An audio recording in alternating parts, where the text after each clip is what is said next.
In her book entitled My Grandfather's Blessings, Dr. Rachel Remen recounts the following story.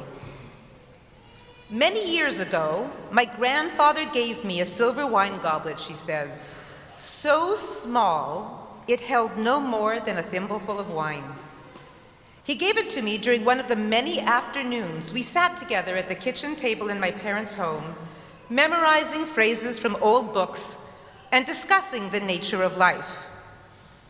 I was quite young then, no more than 5 or 6, and when I became restless, he would revive my attention by bringing out the sacramental Concord grape wine he kept in the back of the refrigerator. He would fill my little wine glass with Manischewitz and then put a splash of wine into his own big silver ceremonial goblet, generations old. Then we would offer a toast together. My grandfather taught me the toast he used. It was a single Hebrew word, l'chaim, which he told me meant to life. He always said it with great enthusiasm. Is it to a happy life, Grandpa? I asked him once. He had shaken his head no. It's just to life, Neshamala, he told me. This did not make a lot of sense to me, and I struggled to understand his meaning. Is it like a prayer? I asked uncertainly. Ah, no, Neshamala, he told me. We pray for things we don't have. We already have life. Still not understanding, I asked, but then why do we say this before we drink the wine? Is it written in the Bible, Grandpa? No, Neshamala, he responded. It's written in people's hearts. Seeing the confusion on my face, he continued, l'chaim means that no matter what difficulty life brings, no matter how hard or painful or unfair life is holy and worthy of celebration. Even the wine is sweet, he said, to remind us that life itself is a blessing. Like Dr. Remen's grandfather did, Moses, in this week's Torah portion, Nitzavim, also invokes life and blessing when he tells the Israelites, see, I set before you this day life and prosperity, death and adversity. For I command you this day to love the Lord your God, to walk in God's ways, and to keep God's commandments, God's laws, and God's rules, that you may thrive and increase, and that the Lord your God may bless you in the land you are about to enter and possess. But if your heart turns away and you give no heed, and are lured into the worship and service of other gods, I declare to you this day that you shall certainly perish. I call heaven and earth to witness against you this day. I have put before you life and death, blessing and curse. Choose life.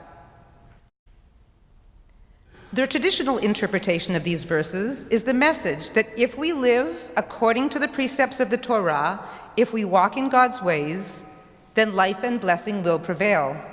But if we sin, if we ignore the Torah's commandments, well then, we are doomed. This theology of reward and punishment can be very uncomfortable for many of us. But if we take a broad view, I do think a credible defense can be made for it. In the words of Rabbi Bradley Artson, in truth, sin literally does have negative consequences. A culture in which people live by greed, cruelty, and force is one in which there will be less trust, more violence, more pollution, and more hostility. There are curses that accompany the choice not to live by God's laws, and they are as inexorable as the night following the day. If, however, we dedicate ourselves to living God's will, to doing the mitzvot, we can swing society towards goodness, towards justice, towards kindness, and then God's blessings will flow on everyone. In other words, we make choices in our lives every day, and all of them have consequences. we actually do have a lot of agency over how our world and how our communities look and function. This is perhaps even more true when we apply it to our personal lives. There was an article in the Wall Street Journal a few weeks ago about a rabbi in California who was stricken 6 years ago at the age of 41 with ALS. His ALS is now very advanced, and he has lost the ability to speak, to swallow, to move, or even to breathe, for which he relies on a ventilator. Despite all this, with his hearing and vision still intact, Rabbi Hurwitz has stayed remarkably productive. He writes a weekly Torah commentary using laser-based software that tracks his eye movements to move a laptop cursor.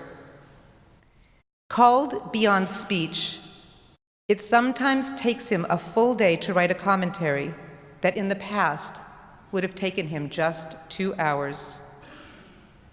One of his close friends, also a rabbi, told of a time 4 years ago when Rabbi Hurwitz needed an emergency tracheotomy.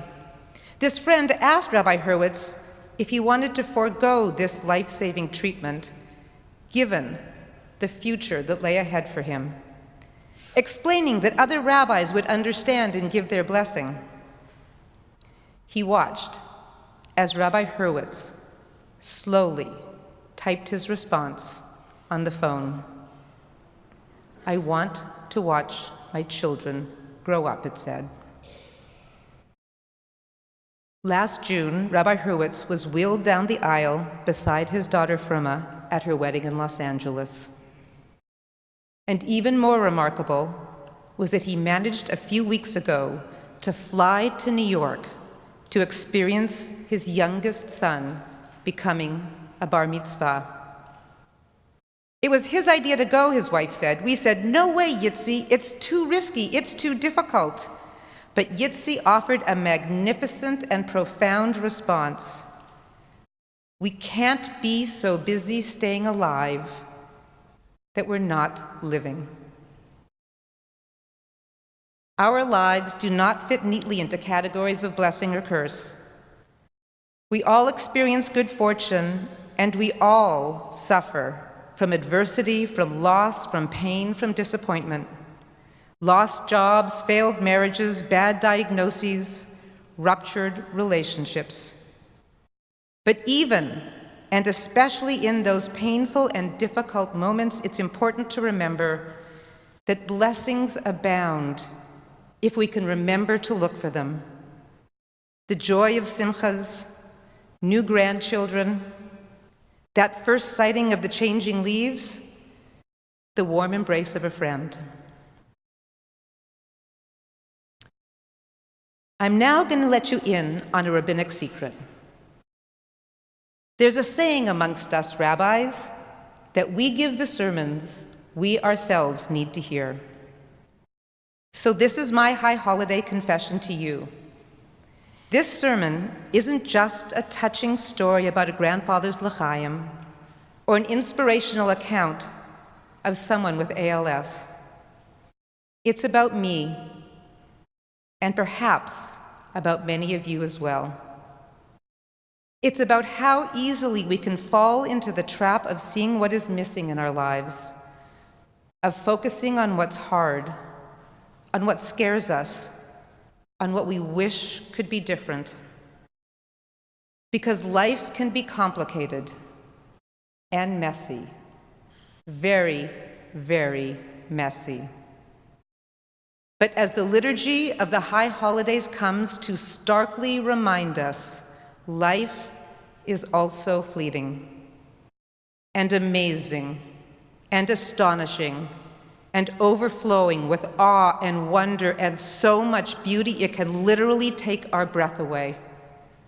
Life is a blessing. Choose life. Shana Tova, a year as sweet as Manischewitz wine.